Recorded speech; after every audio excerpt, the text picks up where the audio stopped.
एक समय की बात है। एक छोटे से सुंदर गांव में तारा नाम की एक जिज्ञासु लड़की रहती थी। उसे तितलियों के पीछे दौड़ना, फूलों से बातें करना और ऐसे सवाल पूछना बहुत पसंद था जो बड़े बूढ़ों को सोच में डाल देते थे। एक दिन जब बारिश हो रही थी और तारा कीचड़ में कूद कूद कर खेल रही थी, तभी उसके पैरों के पास कुछ चमकता हुआ गिरा। एक छोटा सा इंद्रधनुष, इतना छोटा कि जूते के फीते जितना ही बड़ा था। नमस्ते, इंद्रधनुष बोला। मैं बारिश के साथ आसमान से फिसल कर नीचे आ गया। क्या मैं तुम्हारे साथ रह सकता हूँ? तारा की आंखें चमक उठीं। जरूर, लेकिन तुम्हें एक सुरक्षित जगह चाहिए। उसने बड़े प्यार से इंद्रधनुष को मोड़ा और अपनी कोट की जेब में रख लिया। उस दिन के बाद से जादुई बातें होने लगीं। जब भी तारा जेब में हाथ डालकर इंद्रधनुष को सहलाती, ठंडी सर्दियों में भी फूल खिल जाते। गुस्से वाले कुत्ते पूंछ हिलाते और नाचने लगते, और उदास लोग बिना वजह मुस्कुराने लगते।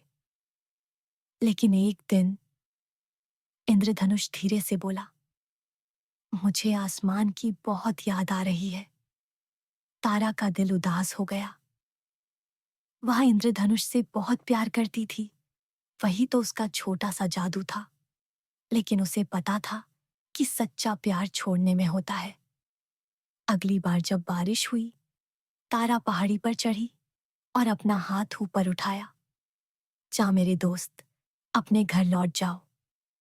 एक हल्की सी फुसफुसाहट के साथ इंद्रधनुष उड़ गया और तारा मुस्कुराई, क्योंकि उसने किसी की खुशी के लिए अपना प्यार आजाद कर दिया था। तारा अब रोज उसी पहाड़ी पर जाती, कभी अपने हाथ आसमान की ओर फैलाती, तो कभी बादलों से बातें करती। वह जानती थी कि इंद्रधनुष अब वहां ऊपर है, अपनी पूरी रंगीनता के साथ चमक रहा है।